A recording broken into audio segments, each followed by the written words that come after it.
And yeah, so here we are. Away we go. Yes, hello, Kristin. Yeah, so, Tom, I've had the immense... could you just introduce Tom and Arthur and yourself, if you don't mind? Thank you. Hello. This interview, I'm going to be speaking to Tom Stacey today, who is one of, if not the most remarkable man I've ever known. He is a novelist, journalist, maverick, man of action, man of letters, and always fearless, as far as I can figure out, anyway. So, Tom,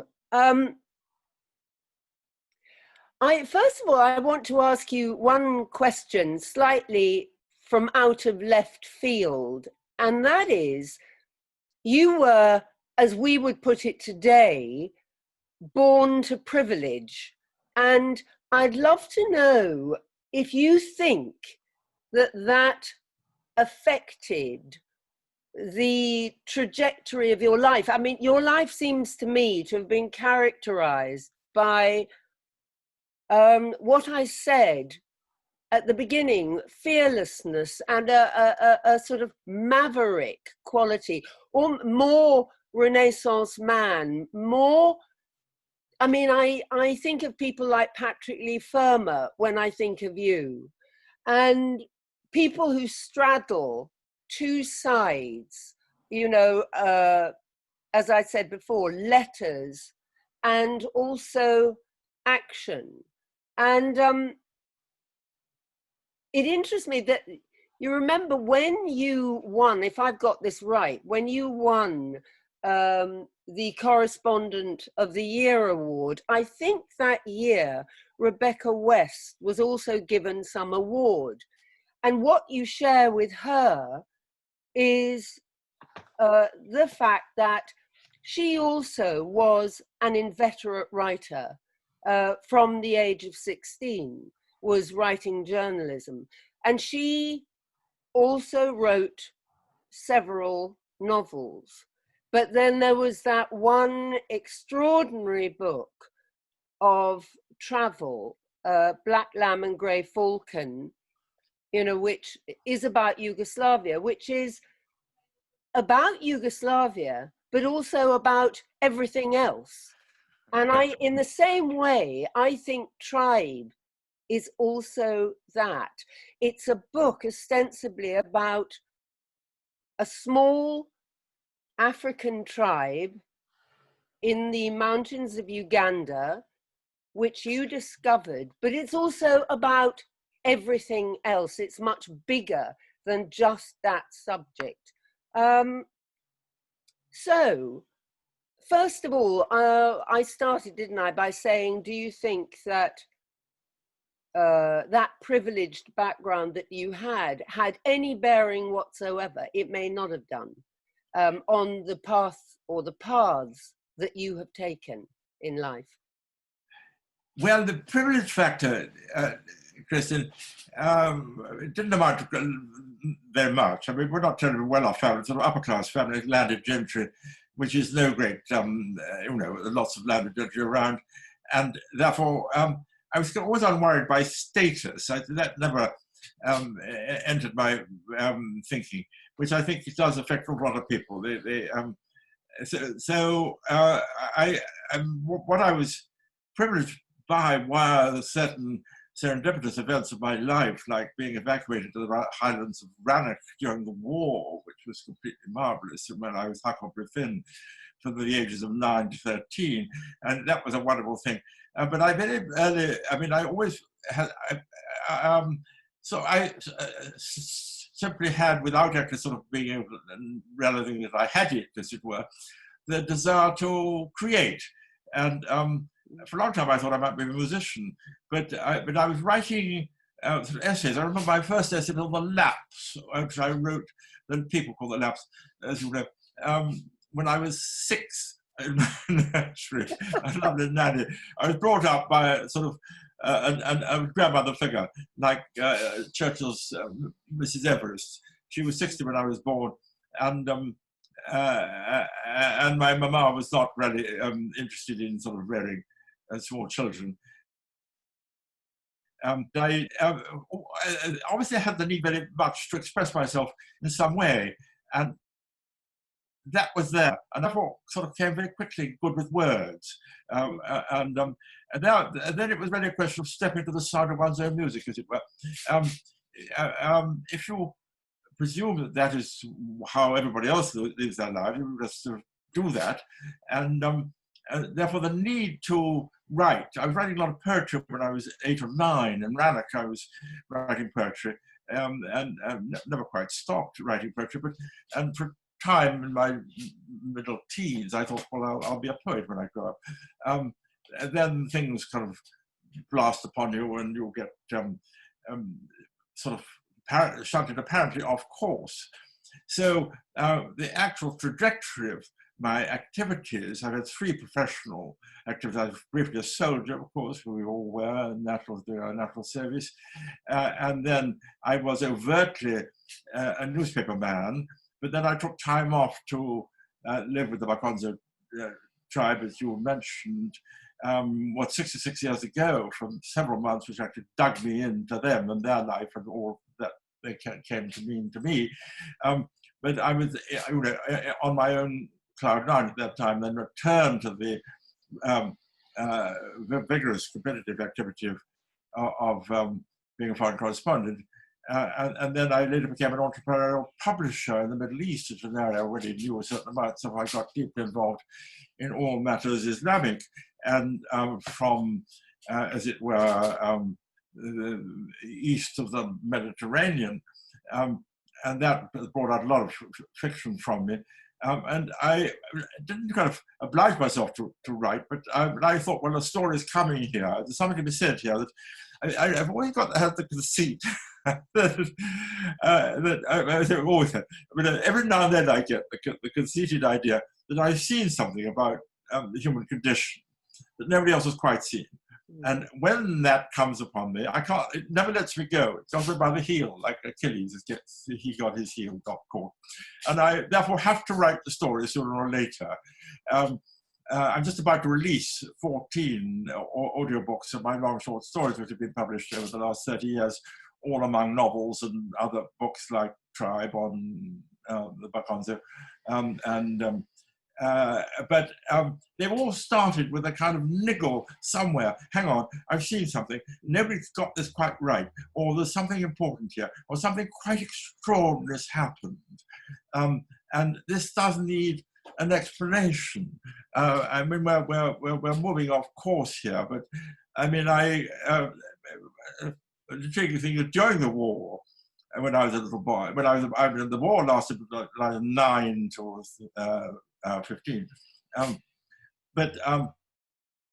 We were, I was, my rather square, boring, banal prep school was moved from Broadstairs to the Rannoch Highlands. And in the year of 40, when we thought we were going to be invaded by the Germans, my parents very sensibly didn't bring me south, where our sort of basic home was, but pushed me in fact to northwest, out on the coast, opposite the islands of Skye and Egg. And the island of Egg came a part of my life. Which was then owned by the Runciman family, Stephen Runciman, the historian, and his brother Leslie Lord Runciman. And I was then married, and I was probably, what was I, in my late 20s. We had 3 children, and we got ourselves to Egg and rented a house, meeting Stephen on the jetty. And I didn't even know who owned the island. I was only going on a sort of day trip from Mallaig, which was sort of 15 miles across the sea, on the mainland. And then we said into the house, we might actually take a lease on. He said, well, actually there is. And we went up and we got the lease, and it really was terrifically effective, that. And I've written a lot about that wonderful island. But the thing that I'm telling you about is we came back to the lodge, which is a rather modest lodge for a Scottish estate. The island of Eigg is about 7 miles long by 3 miles wide, and there was an atlas of a deer. And I said, it's very odd because there are no deer on this island. I know that he said there aren't. And I said, well, how do they come to be there? So Stephen Runciman, the historian, said, well, it's an extraordinary thing. That deer swam from the Isle of Rum across 5 miles of open sea in the middle of the war. And the only population of the island was then the women and the old men and a few children, and had no weapons, and they needed the food. And they somehow cajoled the poor beasts that arrived on Eigg up onto the internal circle of cliffs overlooking the flatland across 5 miles of water to Rum, and with a concerted shout drove it over the cliffs, where the old ladies were at the bottom of the cliffs with their kitchen knives to carve it up. Oh. Now, this seemed to be a completely fascinating story, which I had to tell and get the whole psychology behind it. And I put two things together, and I could not write that story. So I went back to Eigg, and then the story came upon me, and now it's there. It's called A Kelpie from Rum. But I mean, it really just illustrates what comes upon me. And I tend to yield to these ideas, or whatever it is clinging to my heel. It's an extraordinary story, that, I mean, of the cruelty, on one side, and also the notion of sacrifice, the sacrificial creature. Yes. Well, that's true. There's a lot, of course, behind that. Here was sort of people acting with an extraordinary primality. The primality of man has always fascinated me. I mean, I've always been completely interested in the sort of primal savage world and the story of man, from sort of Neanderthal man to early Cro-Magnon man, and I had great interest in early history. And that was probably what took me into the jungle when I was 19. I loved the jungle when I was in Malaya as Scots Guards, but I particularly despised the Scots Guards, who I thought was snobbish and terribly bad at the job. But this was back in 1949. You couldn't work out that I'm now 90, quick. And I did the completely eccentric thing when I had my 6 weeks of leave, where it was all my fellow officers went off and shot quail in Australia or something of that sort with sort of upper class friends. I went back into the jungle and somehow managed to live with the hunter-gatherers, who were very difficult to contact in the jungle. That produced my first book. And I've been absolutely intrigued to see the primality of man at work. And that is, again, what took me back to Rosor, into the Mountains of the Moon, where you started your introduction to this discussion. Although they are not hunter-gatherers, they are agriculturalists with a very essentially primal sort. And especially when I was there, I mean, they were absolutely pre-colonial Africa, with this population living up to the 8,000-foot contour of mountains going up to 17,000 feet, which is snow-capped at the top, which I climbed for the second time when I was 71 and practically killed me. But back then, when I was first with them in 54, when I was 24, I mean, they were all wearing monkey skins and goat skins and bark cloths to cover themselves. They were completely illiterate. They lived on yams and what the men could hunt out of the forest. And that is, and I was intending then to write my second book. My first book was about the hunter-gatherers that I was with in Malaya, and the second book was going to be on them, purely alone. And then I discovered that there was a kind of very serious kind of quasi-political deprivation as far as these people were concerned, because they were much more numerous than the colonial powers really were aware of. They were very mildly colonized because they were almost inaccessible up the mountains, and we had really, having taken over the governorship of Uganda only in 1890. There were only about 60 years to sort of develop the thing, and getting roads up into the mountains was almost impossible. And so that remained really in that primal condition. And I saw, fascinatingly enough, the arrival of Christianity in that period in the mid-50s, just all those years ago, creeping up the mountains into a world where the evil eye dominated and where sickness was the master, and the gods who were totally equivocal in terms of their powerful damage to you or benefit to you when in charge. And here was these people with an extraordinary superior culture, unmistakably superior, you can't argue against that. We had every sort of device that was not available to them, which had a god of love. And this was fascinating, and they flocked to it. I mean, today's youth will not understand that Christianity coming into primal sub-Saharan Badger Africa was a message of wonderful release and hope. They would run parallel with the preceding values, which were dominated by the evil eye, and I saw them run together on my first. And so I somehow had to write about this. I thought I'd write a travel book, but then I realized that what I needed to say could not be said enough in a travel book. So I wrote a huge novel called The Brothers M, which was a great success d'estime, and therefore sort of top of the bill in England briefly, and in America quite a long time, and in translation. And that really entered the whole nature of the clash of civilizations.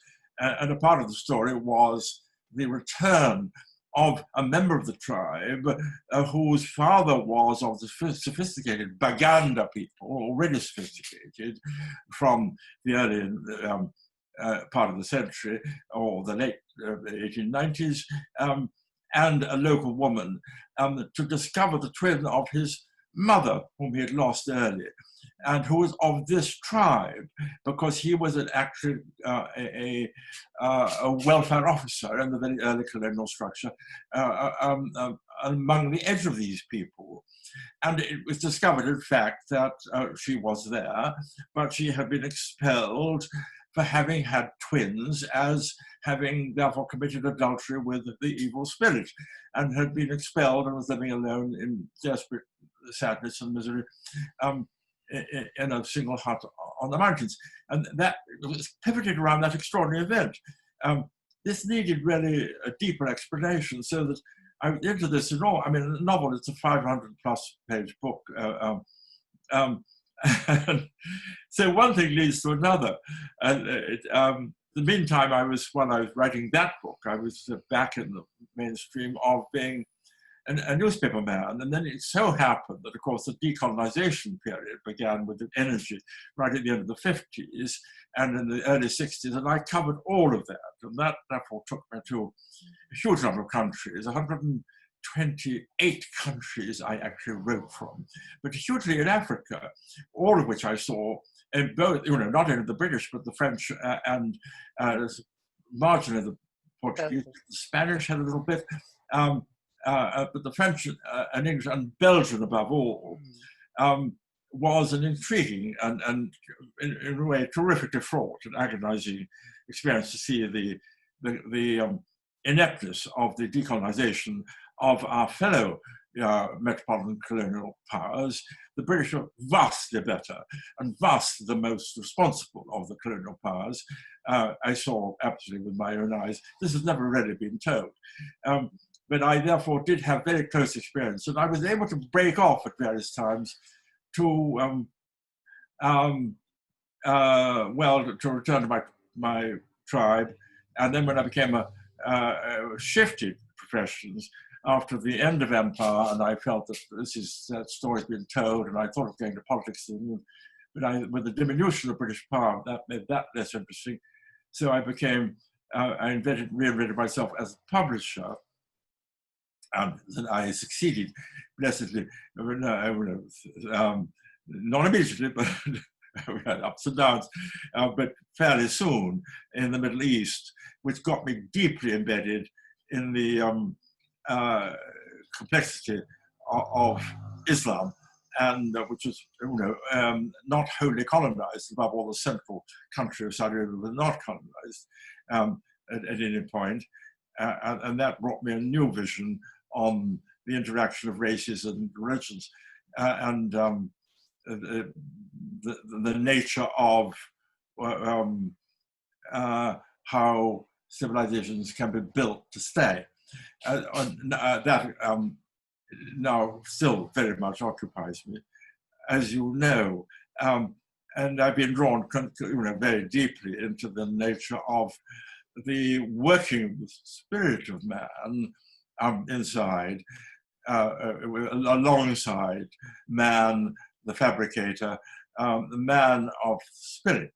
That I see soul as a reading of man, which is the most authentic reading of man.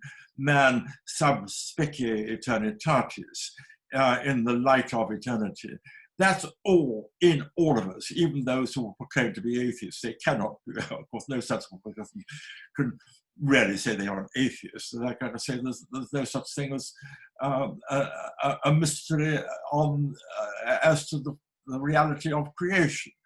It's completely there, hitting us in the face from the age of 3 onwards. I mean, it's inescapable, and therefore we are all involved in this from the start. And to see how which religions on offer and which methods of civilization, like democracy, sort of work best, and the relationship of politics and the activity of the spirit always at work in man, is something that I find completely intriguing. And that's what I've been writing about recently, and the relationship, of course, above all, of the idea, the Christian, above all, encapsulation of the relationship of man with the divine as one of love, and the relationship of the of personal, physical love, individual love, person to person, mother and child, man and woman, as it were. That this is immensely occupying me now in late life. You wrote a very brilliant essay on our need for worship that I heard you first deliver and then read. And that seems to me to have become central to your understanding. But just going back, so at the age of 19, you became, you did your national service, which took you to Malaya, now called Malaysia. The result of that was your first published book. And you were what, 21?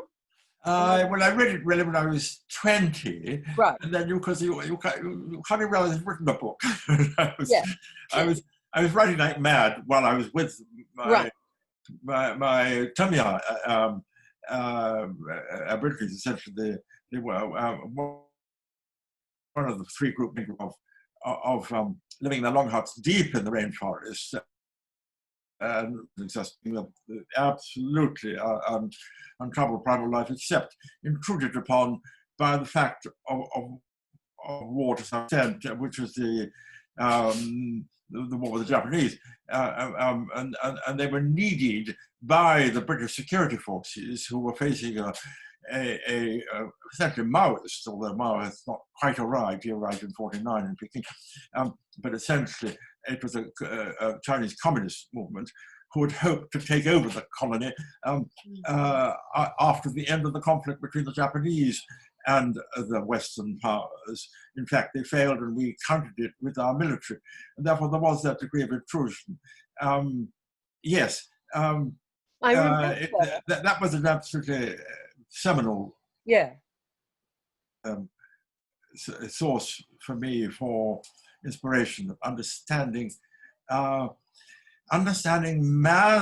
conscious man's relationship with the totality of all that is around him.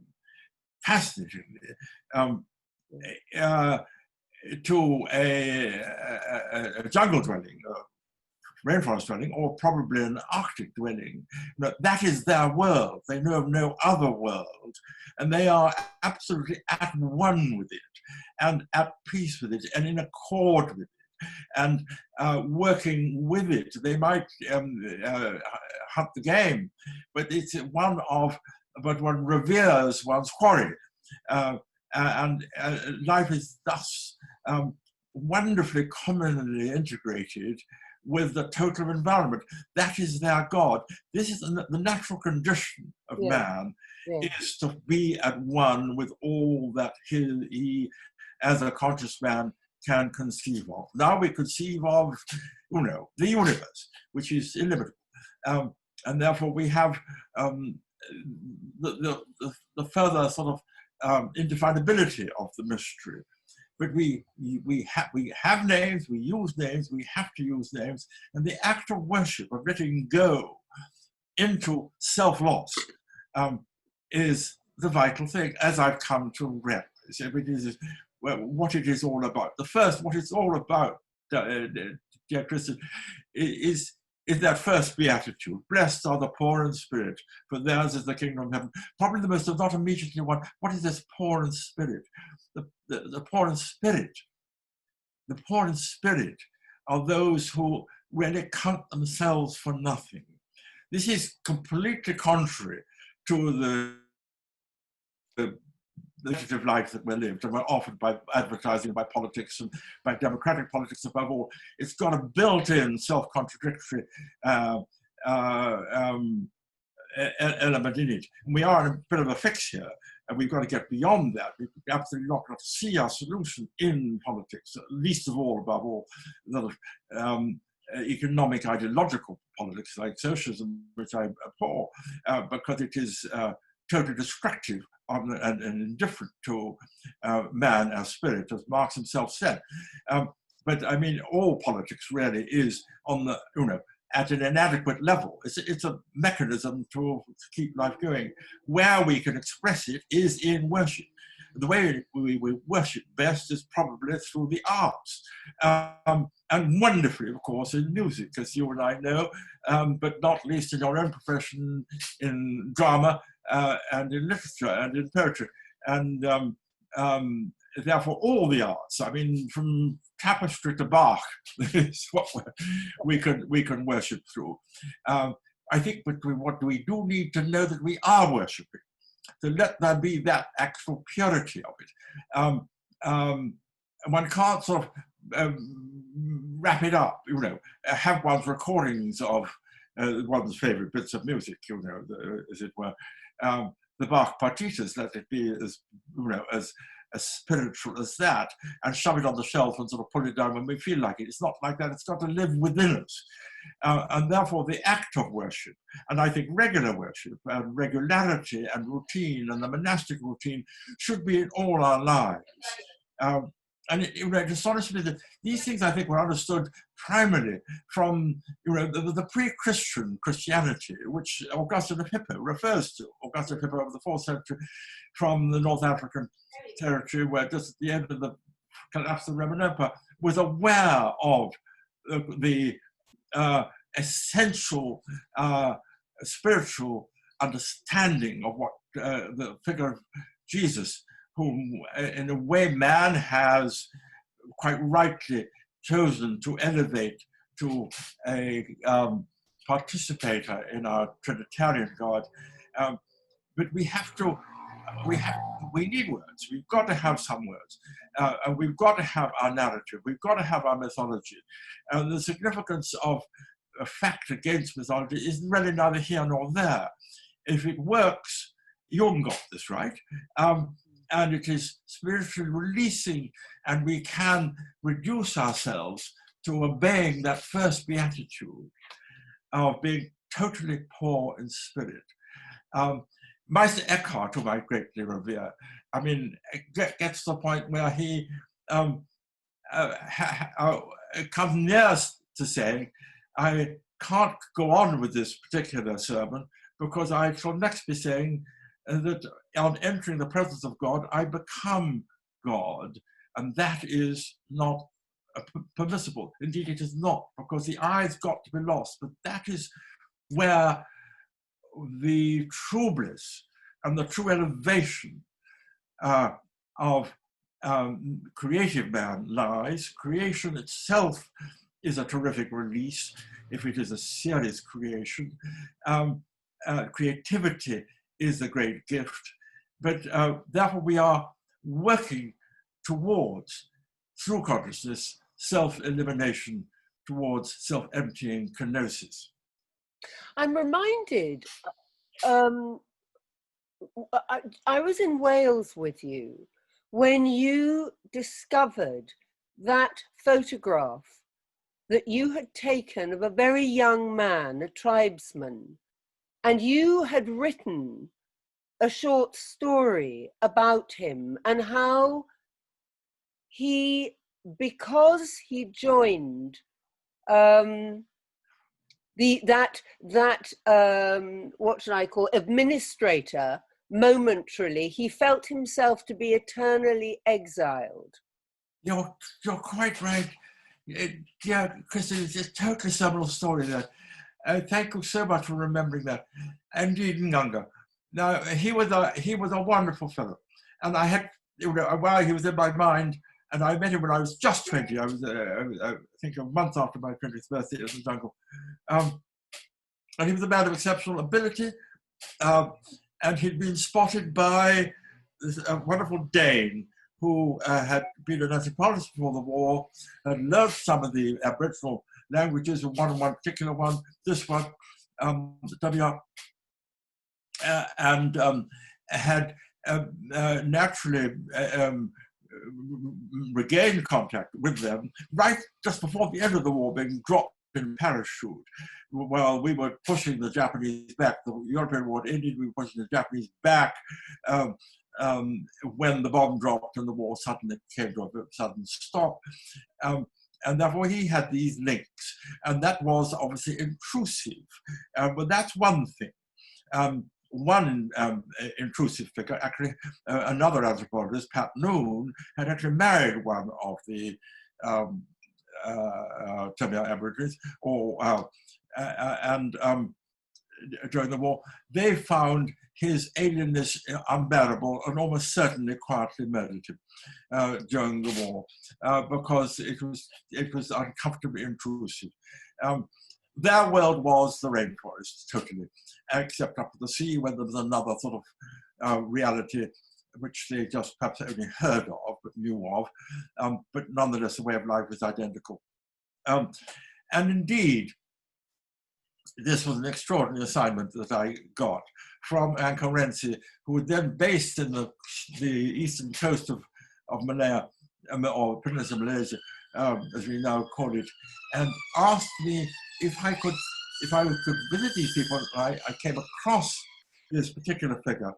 I could persuade him to accompany me back to the port town where Anglo-Russian had his headquarters, obviously in colonial civilization operating fully there, so that he could talk to him and just get some indication in a short visitation of 48 hours, it turned out to be, of a notion as to where they might be aware of the communist guerrilla encampments, which we needed to know. This I did. I brought him back, and I then took him back and reintroduced him to his tribe. His people, obviously, I mean, like a tiny exit. It was absolutely devastating to him. I did not know that at the time, but it's incredibly important and indicative to know the significance of this. And the extraordinary thing is that an immense period later, which is to say 27 years later, I got a letter from a Malay policeman who was also attached to this group, saying, "I'm sorry not to have answered your letter before now.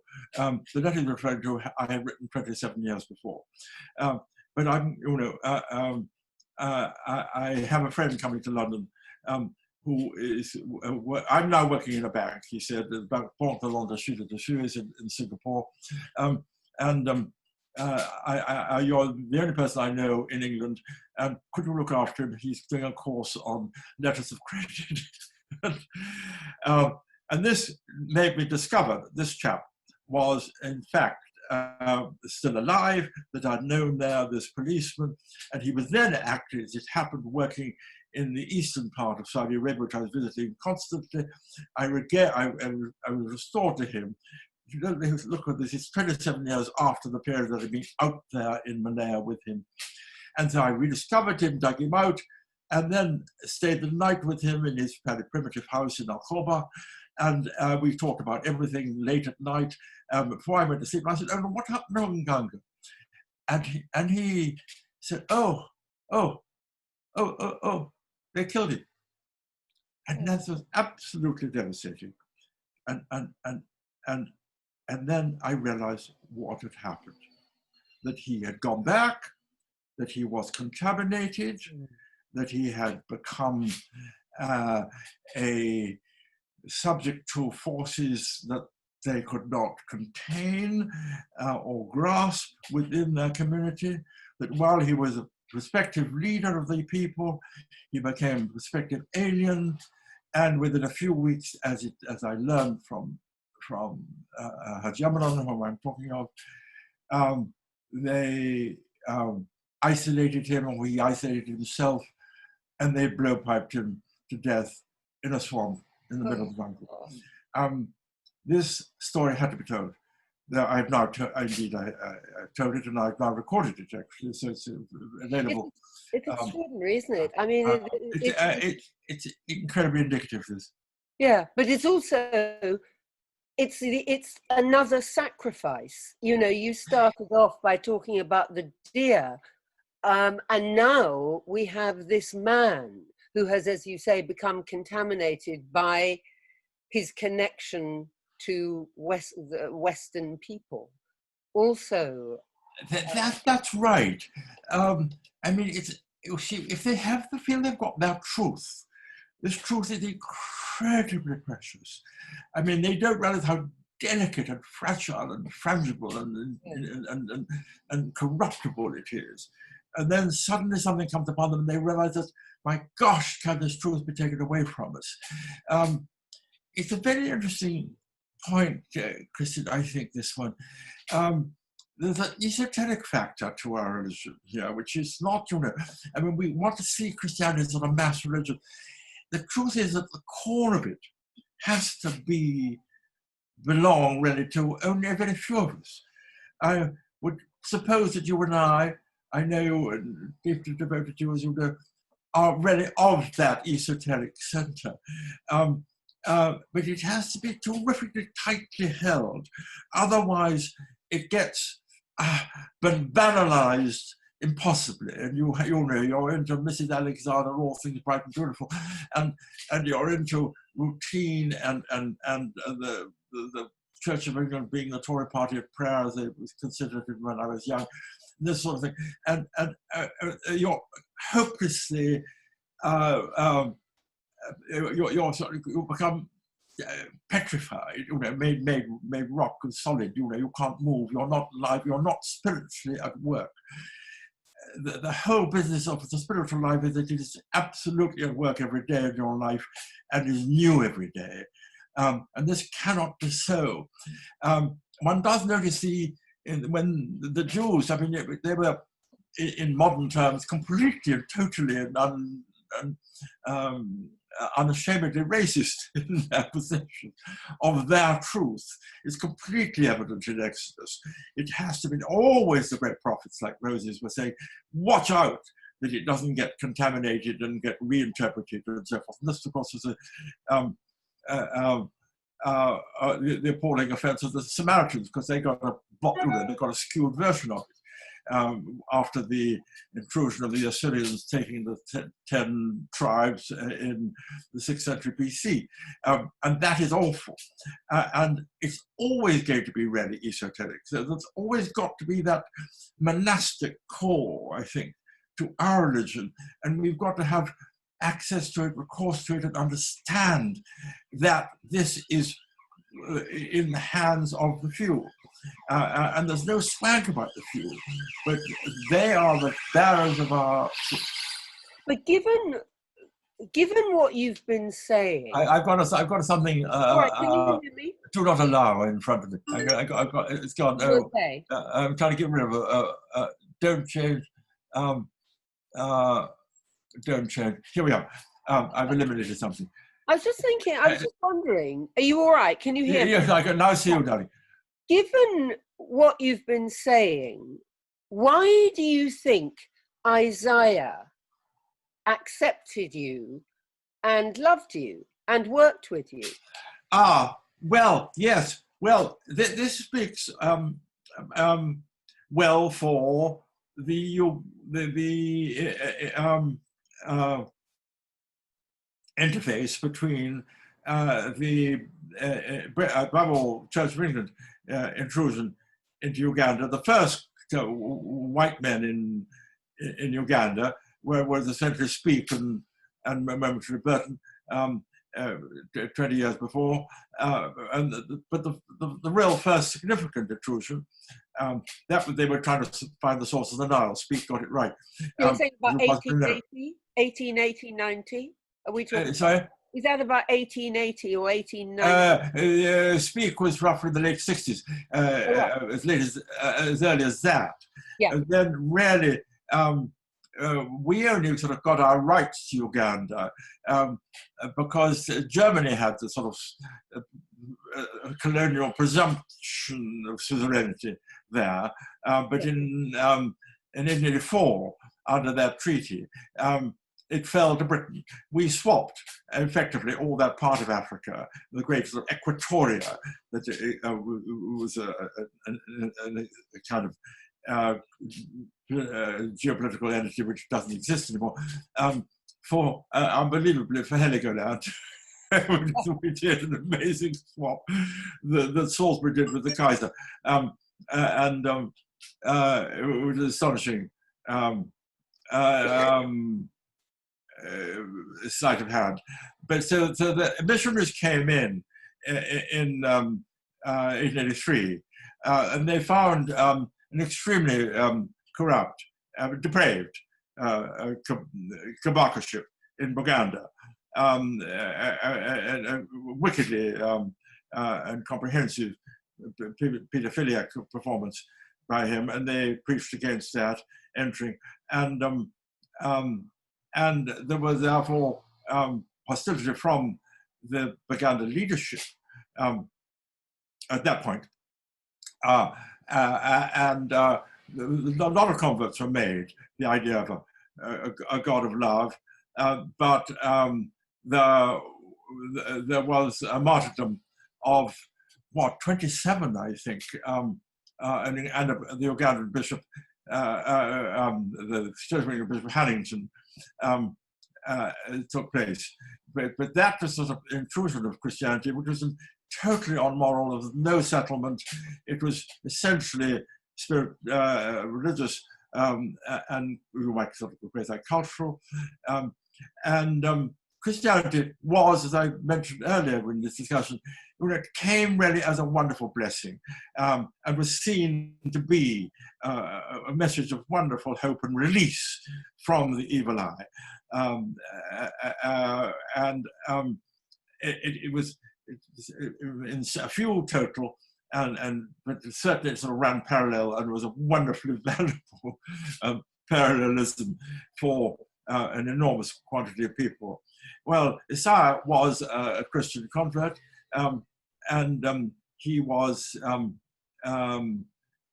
when I found him, he was in a state of great despair over the colonial misappropriation of the mountain people to put under the rulership, effectively the regional rulership of a tribe of a different really ethnic origin. They were essentially Nilotic people, the Batoria, and my tribe are Bantu people, which is a humbler level of culture. The Nilotic people are cattle people, and he became a teacher. He was smart enough to do that, the only teacher in the whole of the Northern Territory, and was being obliged to teach his own people in the language of his regional oppressors, who were the Nilotic kingdom of Toro. And this was unbearable, and he was awkward and angular and difficult, and had been effectively fired, and was therefore licking his wounds in despair in the mountains when I turned up to write what was going to be my next travel book, which turned out to be the novel, the big novel that I spoke of. And then I immediately discovered that there was an immense iniquity, an immense injustice to a very significant people who had actually, who were about 1/4 of a major people, the Bayera, the other 3/4 being across on the Congo side of the mountains. And they absolutely deserved a degree of self-determination, which they did not get under the colonial structure. And we created the Bakonzo Life History Research Society, which was his grand name, having traveled the whole length of the mountains, which is about 70 miles end to end, up and down, very hard work over those months. And he became very famous, and I became completely famous, of course. I was the only European that ever spent time with and lived with them. And he then went on to campaign and become the leader of a movement to demand proper representation within the local Batoro parliament, upset the authorities, got in prison twice. Second time he broke bail, as you possibly know.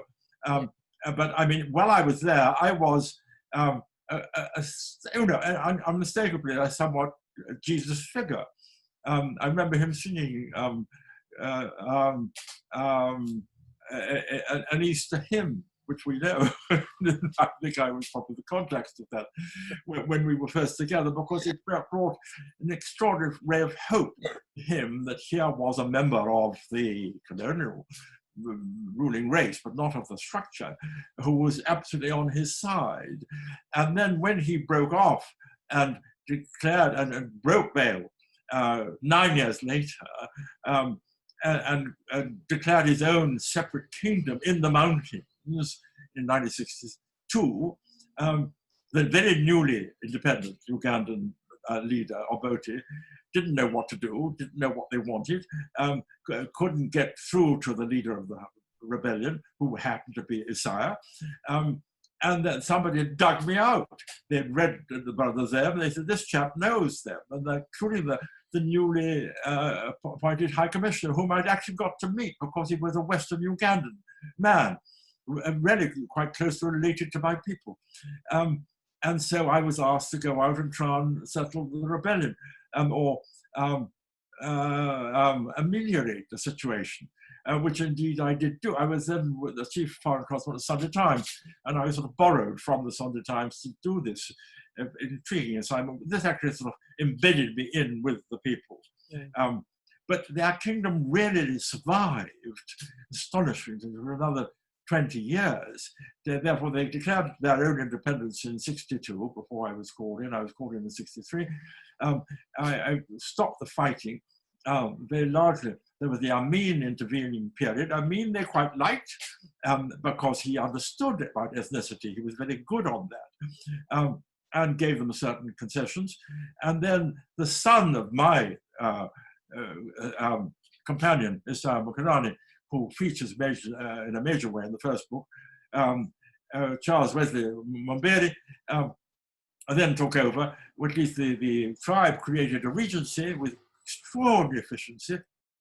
Of course, when his father died unexpectedly, when the boy was only 14, I'd known the boy since he was 1 year of age, he was held in abeyance, as it were, until he was 18, and then he took over, and then with great wisdom ran the whole show until he was 32, came down the mountains, made a deal with Obote, who returned after Amin had fallen, with 2 short premierships of others in between, and astonishingly, and his prize for returning were to get a shop in Kasese, the new capital of the foot of the mountains on the Uganda side, of course, a vehicle, a little bit of territory, and a return trip to London.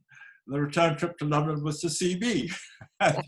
So this sustained then a long and lasting relationship, as you possibly know, well, you will know, reading Tribe, because Obote was then overthrown effectively by Museveni, the current leader, who started well, but has turned into, I'm afraid, a tyrant, and is doing a sort of, alas, a kind of Mugabe in his own way, not in a different context in his own country.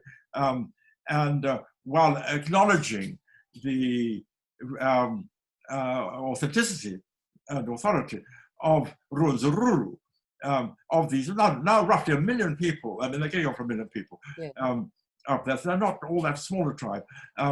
Their right to kingdomhood in 2009 turned viciously against them in 2016 with the arrest, totally unjustified, really totally unjustified, of Charles Mbele, who's been was arrested in prison for a bit and now is on bail, still there without trial.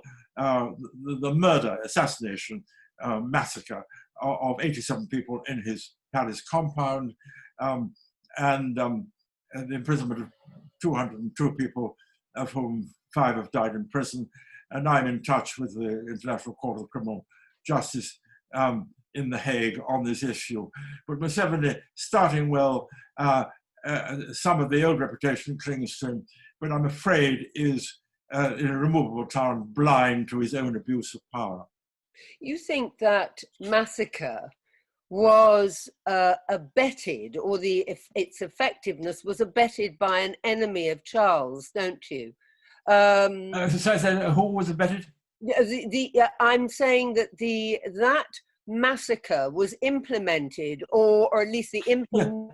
Yeah, it was actually ordered by Museveni. Yes, but it's not denied, completely ordered. And that is, I mean, we don't want to get into the complexities of African demographics, but in fact, maybe people, I mean, but let's do understand this, because everybody knows about the Tutsi and the Hutu in Rwanda, which is essentially a clash of races. I mean, ethnicity and race is completely unexpungible. There's nothing wrong in knowing that you are of a different race than these other people. And it's become a kind of dirty word. It didn't exist in my life until I was halfway through my life. Of course, we all know what we are. This doesn't make us hostile or indifferent or superior or anything else to anybody else. But I mean, in Rwanda and Burundi, which are the 2 small states below, which were carved out, which were self-governing when the colonial powers first arrived, which was originally Germany, before the First World War. They were taken from Germany and taken over by Belgium in 1919.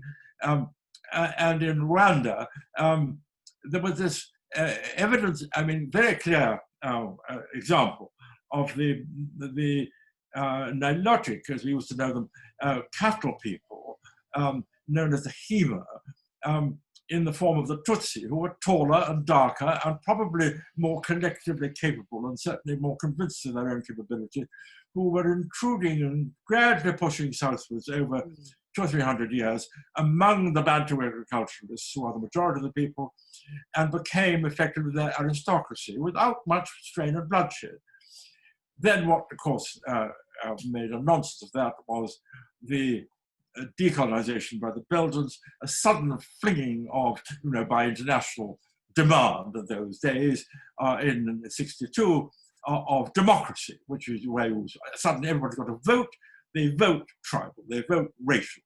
So the Hutu, the vast majority, voted Hutu, and the Tutsi, the Hutu being the agriculturist Bantu, and the Tutsi, who are the Hema cattle people, and suddenly the Hutu had power, and they were not unused to power, and they went mad. And in the 90s, as you know, I covered the first madness, which was the massacre in 64 January. The second massacre was on a much bigger scale in 1994, where the world awoke to it in horror, realized what was happening. 80,000 people were killed by the Hutu. The Tutsi were killed by the Hutu, and there was a sudden reaction and the world powers got around and back and effectively put the Tutsi back in power, which is the situation to this day. Pretty jolly complicated. And there we are at this moment. And the Kagame, as you know, who was a refugee when after the first massacre, when I was there in '62, worked then in Museveni's government as head of his own secret police, and then was really intruded by Kagame, by Museveni, the leader, who himself is a cattleman. And this is an issue right now at work in that region, and has produced an appalling record of destruction. Something like 1,300 people have been killed since the beginning of this year in a form of collective intimidation by the Hema, by the Nilotic, by the cattle people, over the Bantu people, the majority. And it is still going on. But we haven't ended the story. We're sort of at some point, halfway through, God knows what, as far as the Bakonza, because the kingdom is still in existence. It's not been abolished.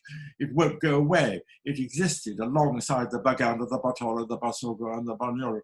And you know, there it is. My king is out of prison. He's got a son. With any luck, they will survive. I will do my best from here to make sure that it's not destroyed, but one can't be sure. Africa can be very brutal.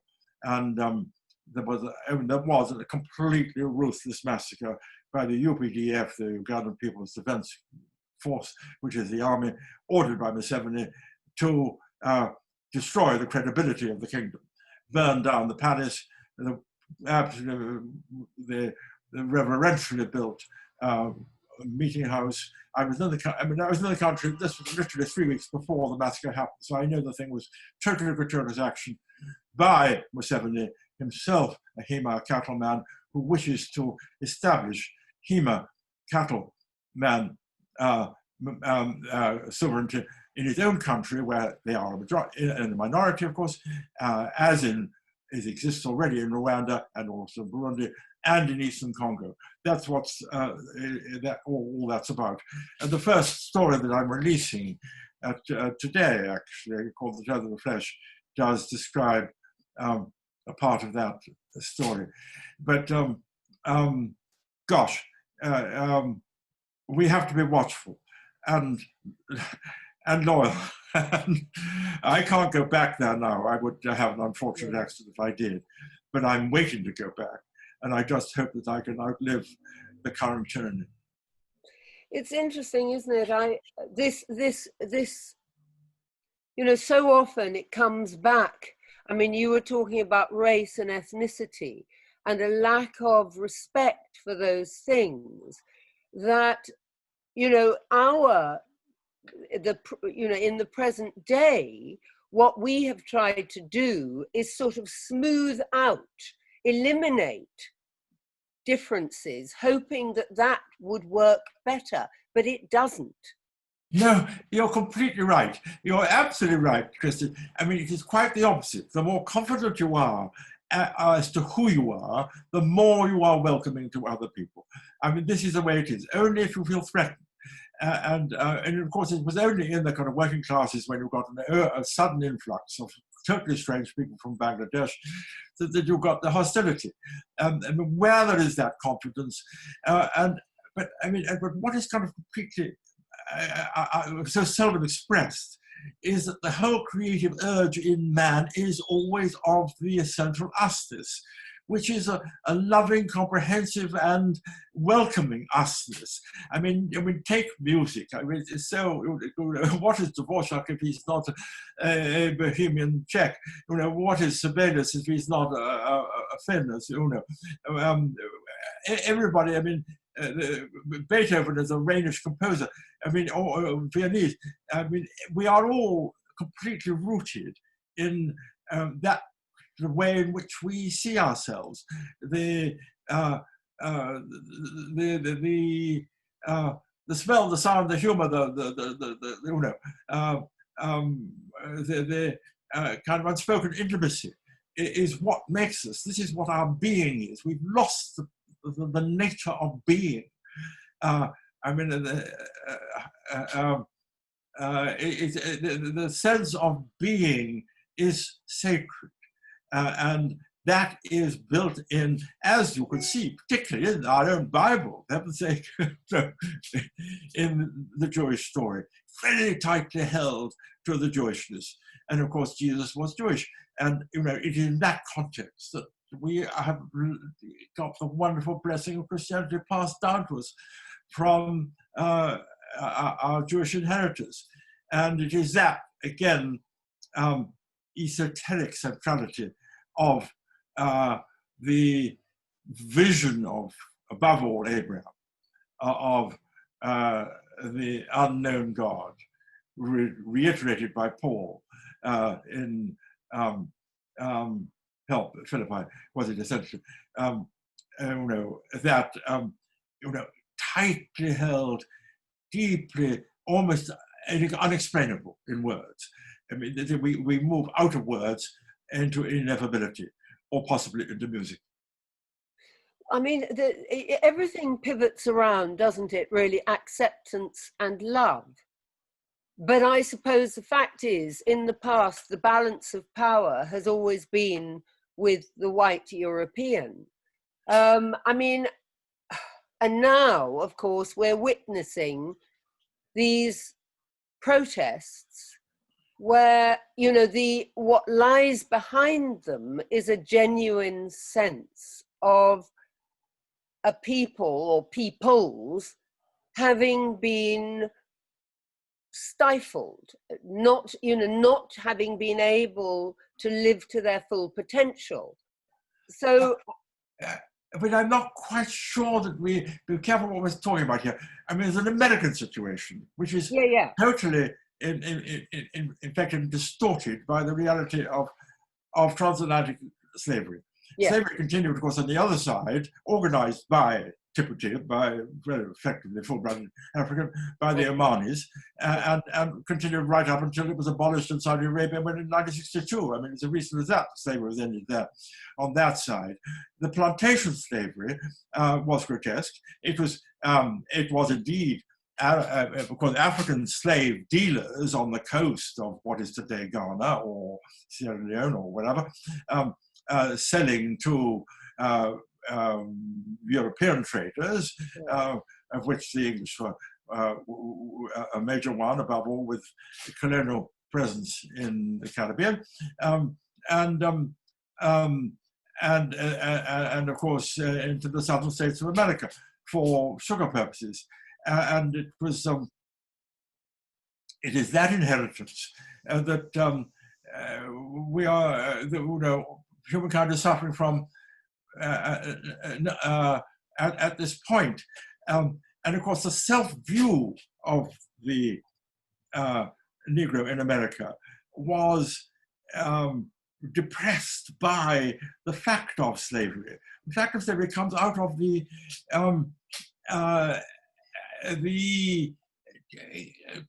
profound or total incompatibility between the two cultures that encountered each other. And that is a fact of history. It'll take, if it wasn't that plantation slavery, we wouldn't have these problems. And it would take 200 years to work away. But I mean, we in the Western society, I got absolutely, we have total African members of the cabinet. In England, we have no problem with the sense of the actual intrinsic equality between the races, but the sense of inferiority has lingered on, above all in America, where, of course, slavery never existed in England. It was made impossible from the year 1806, I think, in Britain. Nobody could own a slave in Britain. But it went on much later, of course, until the 1860s, late 60s, the Civil War in America. But there is an endemic sense of inferiority on the part of the black race collectively. If you know, that's completely explicable in historical terms, and it's very complicated. This, and the thing that I've noticed, that I think not many people have noticed, is that when the laws are changed, and you know, and the American, you know, Washington administration did their utmost to eliminate desegregation, and were really doing well. And we, for example, equivalently, let's take Tanganyika as it used to be. When we gave Tanganyika independence, I mean, there was very little settlement there, but I mean, Nyerere, when he took over, said, please don't give us independence too quickly, we're not ready for it. And but I noticed that when the major efforts by the centrality in Washington, you know, under the Eisenhower presidency, for example, from that point onwards, to eliminate all segregation, but still the endemic sense of inferiority persisted. There would be the Black Power movement would provoke hostility to accommodate the neurosis of the persisting sense of inferiority. And that is partly what's happening right now, actually. Quite difficult to say that on television for people, you know, who misunderstand you, but it is partly in order to alleviate that sense of irrational, neurotic, prevailing sense of inferiority, despite all, and despite all the laws and all, you know, and the readiness to find offence.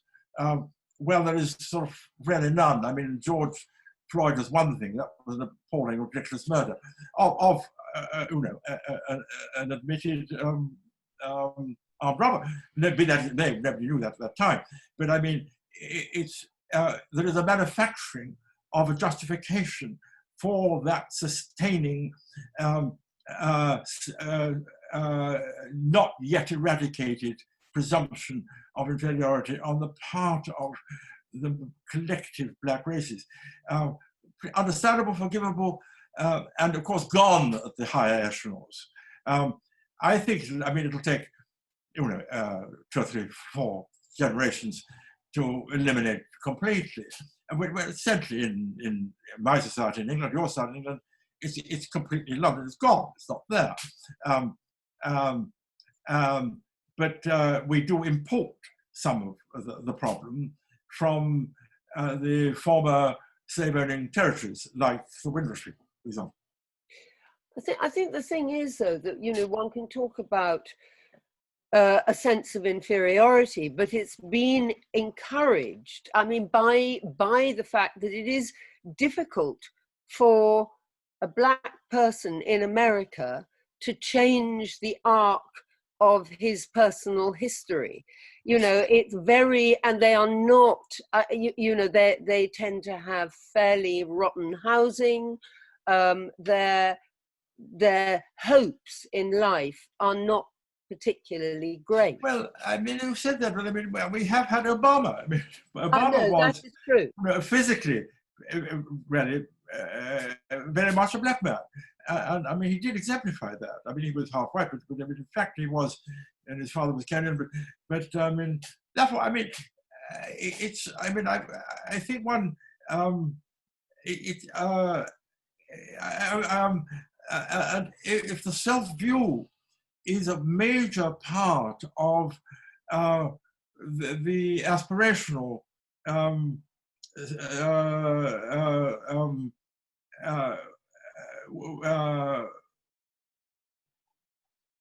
inhibition in America, and it is very largely there. And it, of course, it will depend, and naturally, it takes a generation or two to go up or down.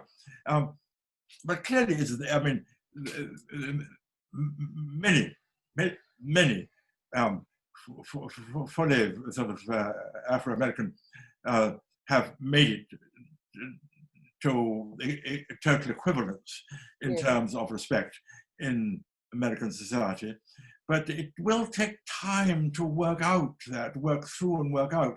Yeah. And these eruptions are extremely unfortunate because they endorse ridiculously old-fashioned prejudice. But they are thus also actually, as I will say, this I couldn't say, people wouldn't get the point, they are at the same time alleviating that prevailing tenacious neurosis. Can I just move us very, very slightly sideways? I think probably quite a lot of people who watch this will be Russian, and they, I don't know what their views of Brexit are, but I guess a lot of people in Europe are somewhat amazed by the fact that this country has voted to leave the EU. And I think it would be, you are, I know perfectly well how you voted, but you're also an extremely articulate and lucid man. So I wonder if you can put the position for those people so that they can understand better. Well, the Russians, yes, but the Russians should not be puzzled by us. I mean, the Russians probably still think in terms of power blocks, and Europe, Europe as a whole, as a sort of, incorporating probably Britain, looks like a power block. That is not a kind of workable, significant entity. To be Russian is totally significant, of course. I mean, look at Russian music, and I'm supremely. Russians are wonderfully Russian. Dostoevsky is completely exclusively Russian. Tolstoy very substantially so. Turgenev almost certainly, and of course your great poets. And I mean, the Russia's great poets, including the very modern ones, very supremely. I mean, look at Mussorgsky, look at. Therefore, a Russian knows what it is to be Russian, and longs to be Russian, and will remain Russian. England has the same feeling that it is supremely English. It is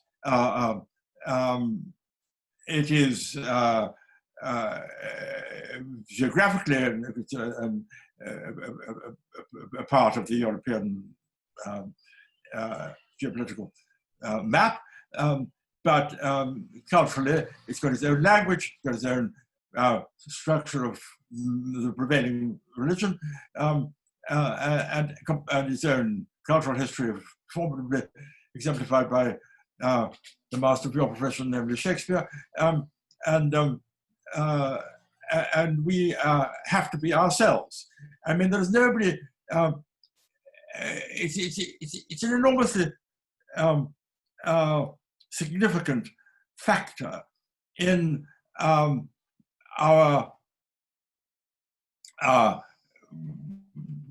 ultimate motivation.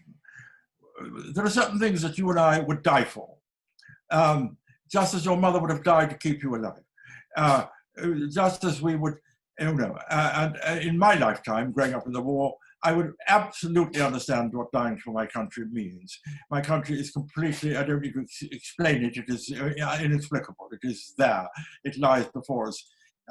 In mythology and humor and wit and in all the creative arts, in its faith, in all sorts of other things. That is what we would die for.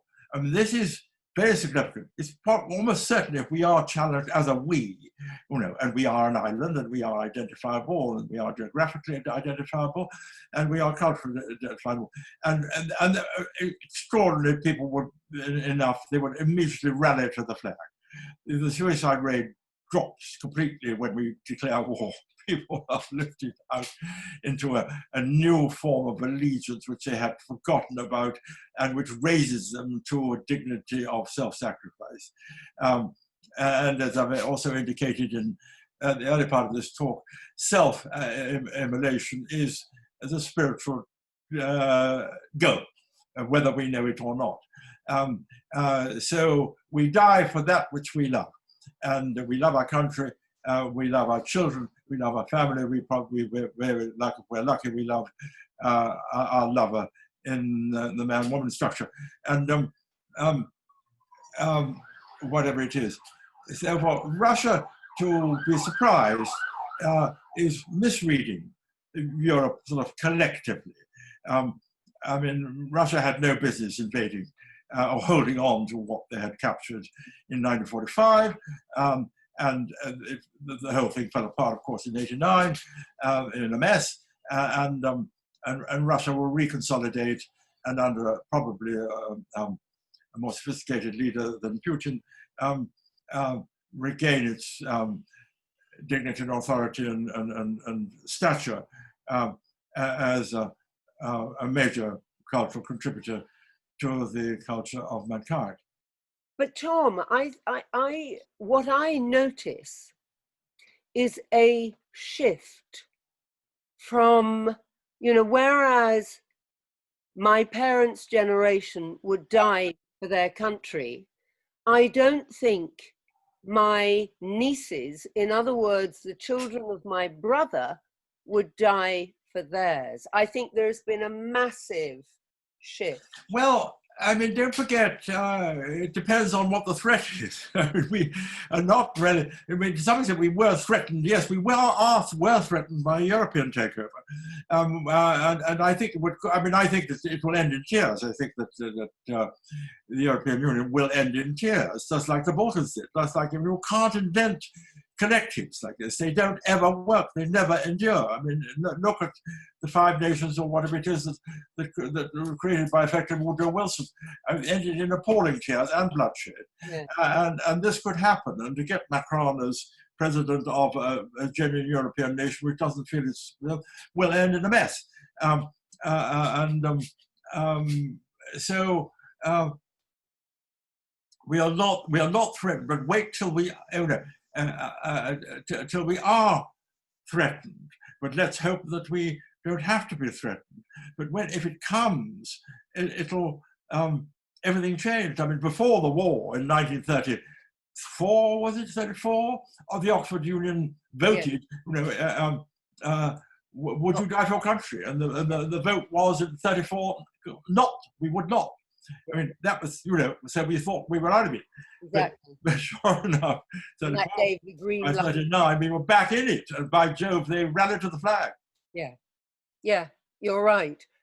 I've hogged your attention all this time, and I'm wondering if Ludmila or Larissa would like to ask you something. Please. Sure. But it might be a very long story again, because it's probably quite opposite to what Tom said. I'm Russian, I'm Jewish, I'm German, I'm English, I'm everything. I don't have nationality. I'm absolutely cosmopolitan. I don't know for what to die. I will rather die for what I hold for truth. They would never die for Russia. At least not for Putin's Russia. Yeah. And I wonder, I maybe even more connect myself with social democratic Germany, but as soon as Germany stops to be social democratic, I'm not ready to die for Germany as such. I'm quite foreign here, though I love London and I love you guys and I love Tom's house, and I try to find out the mystery of your country and do a lot for this. But I'm not connected so much with England to die for it. I feel myself quite a world person, more or less. And I think it also happened to many Black people and Asian people living here. They are everything. For example, Ludmila was born in Yekaterinburg. She studied in United States and wrote doctor thesis in United States. Now she moved here. She is married to an Iranian person. Her children are speaking 4 languages. I don't know for what they will be ready to die. For what country they should, because I don't know with which country they do connect themselves.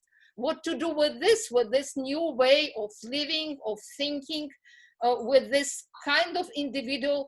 Also, our attitude towards religion, it is, well, we are Christian, we are Jewish, we are nothing, we are atheists, we are kind of everything and nothing. We don't have this firm core which your generation used to have.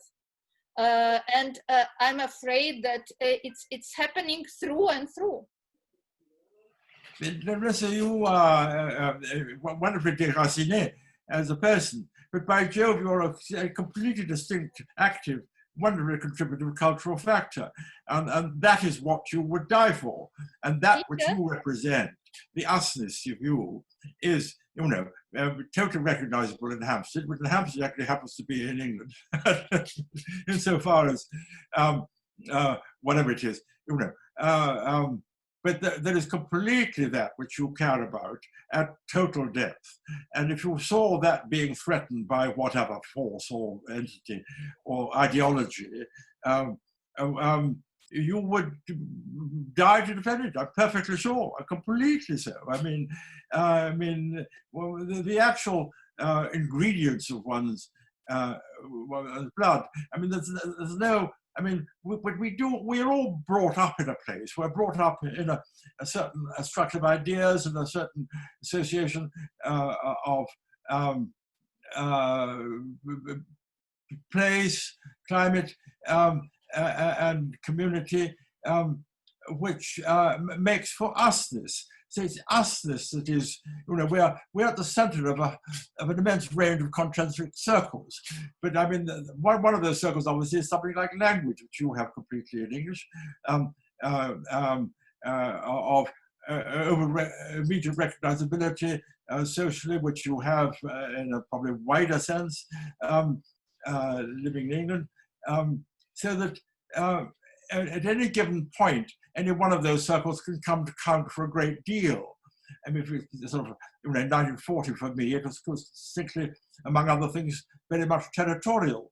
But by the grace of God, we had already an influx of wonderful number of Jewish refugees from Nazi Germany, who were completely of us, and you know, we were of them, and they were of us. And have hugely contributed. So the thing is actually, it's always protean. Ethnicity is always protean. That's a very key word. That means changing all the time. Yeah, you know, what we regard as us yesterday is not quite the same as what we regard ourselves today. We don't notice it's changed, but it's there. But the usness is all I'm talking about. I mean, I've used the word ethnicity because usness doesn't exist in the dictionary. But broadly speaking, I mean, if you're talking in cultural terms, you can talk about, you know, one could talk about Czechoslovakian recently, but now I've really got to be more precise about this. You could talk about Yugoslavian, but no, that really doesn't mean very much. In fact, it means practically almost nothing now. But of the 5 nations, if I got it right, if not 6, then it really, you know, the usness circle is very distinct, and the usness circle really comes into play over against 2 things: the creative source from which you, as a creator, who are the key people in our cultures, work their magic and to be themselves, and that which threatens you.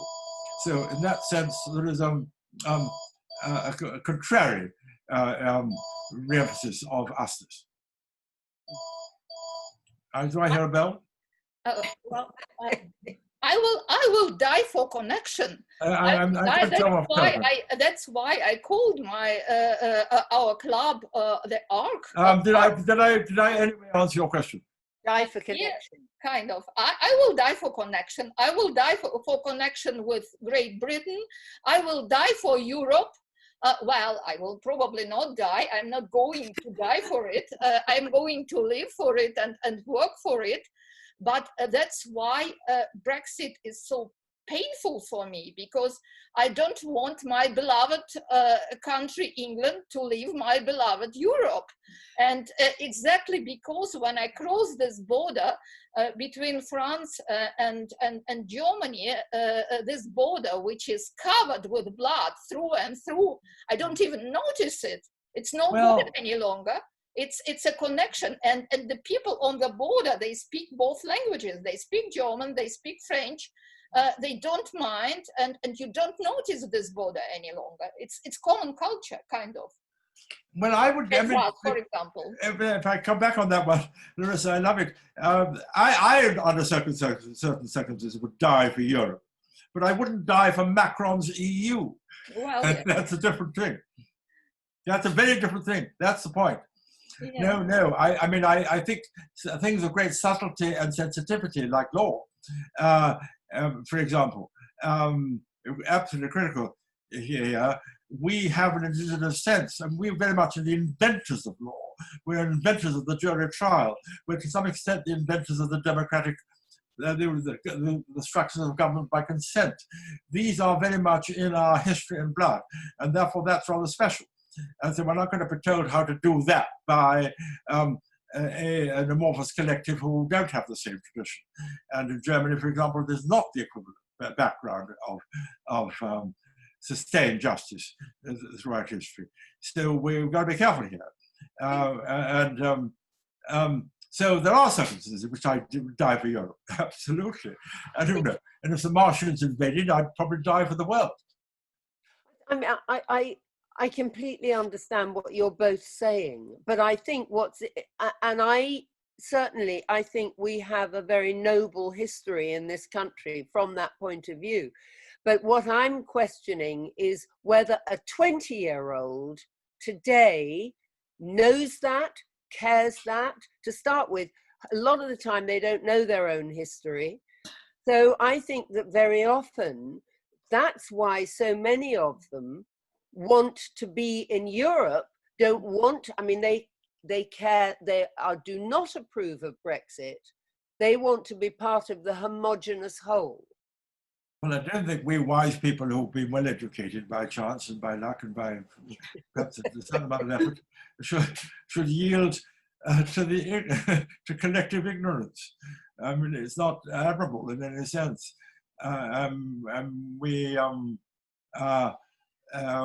And I think it's always been like this. I mean, it's always been like this, but society's always structured. It's always structured. There's always a leadership group. There's an element, and whether we like it or not, all of us three talking now are part of the leadership group.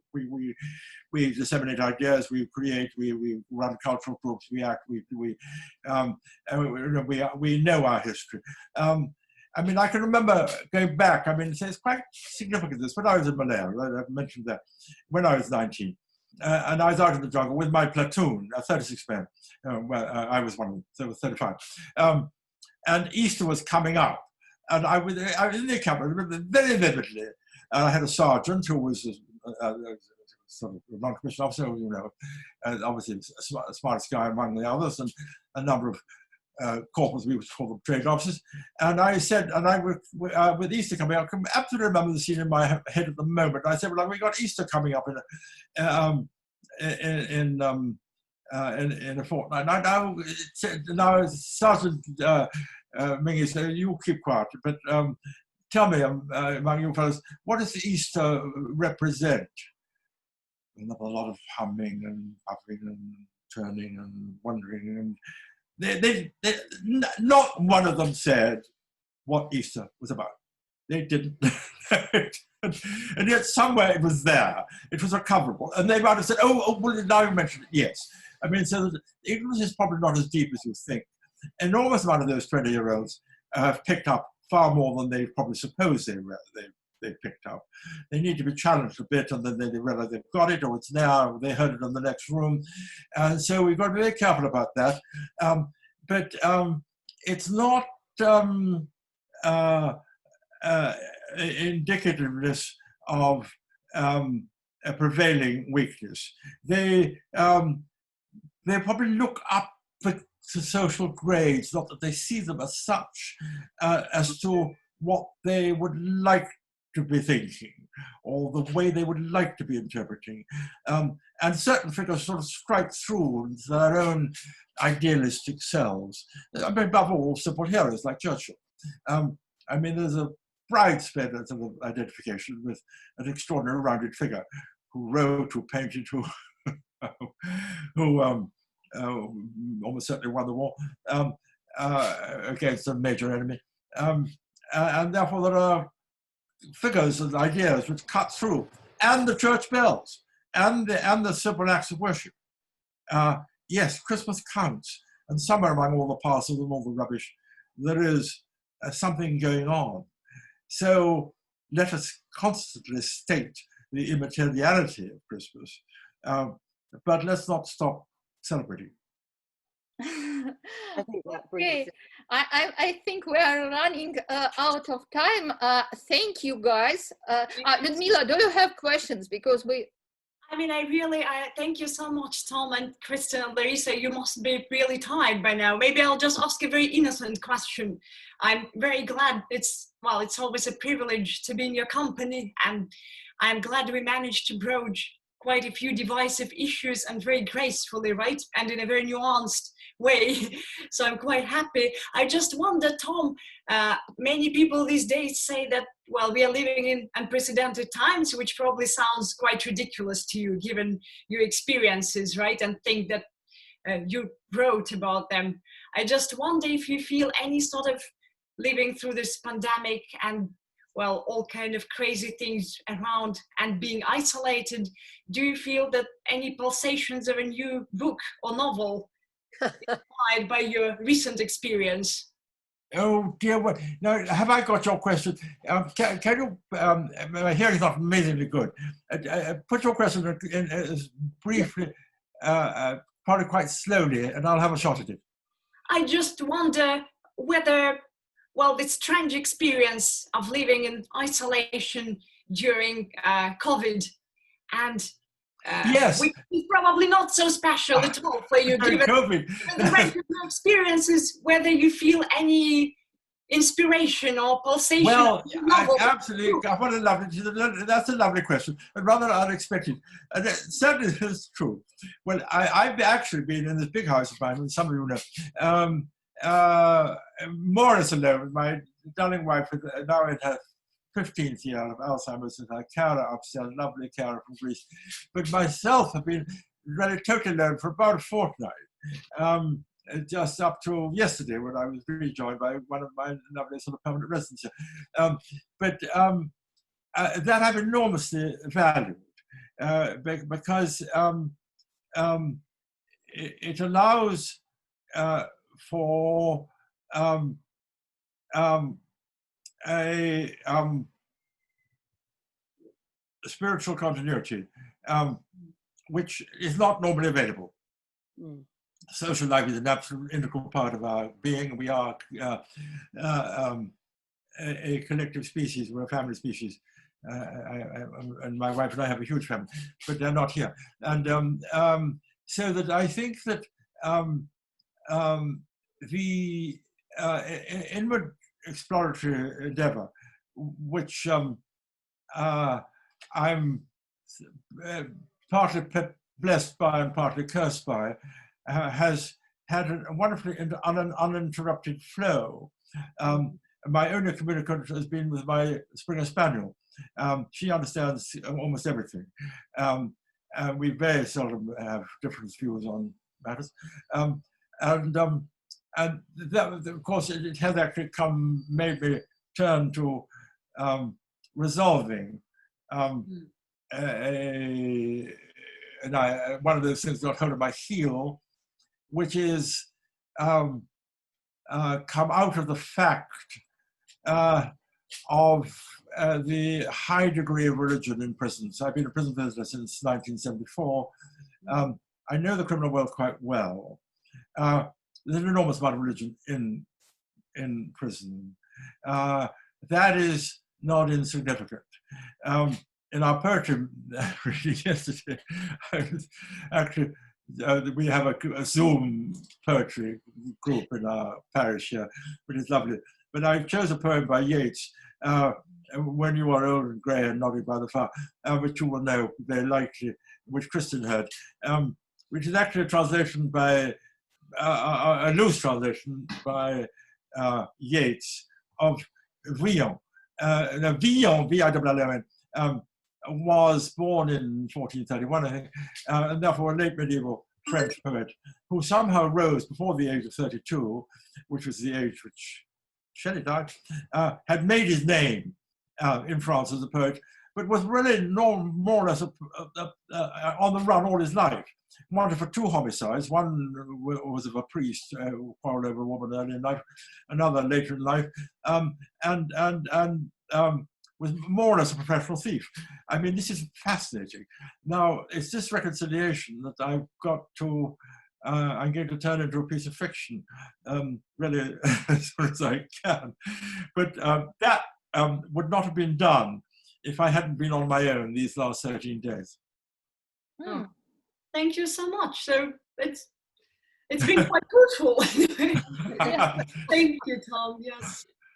Thank you, Tom. Thank you, Kristin. Thank you, Ludmila. Stay safe. And yeah, we go on with this Zooming, with this ARC Zooming, quarantine Zooming. I think it's a wonderful thing to be connected and to learn more about each other.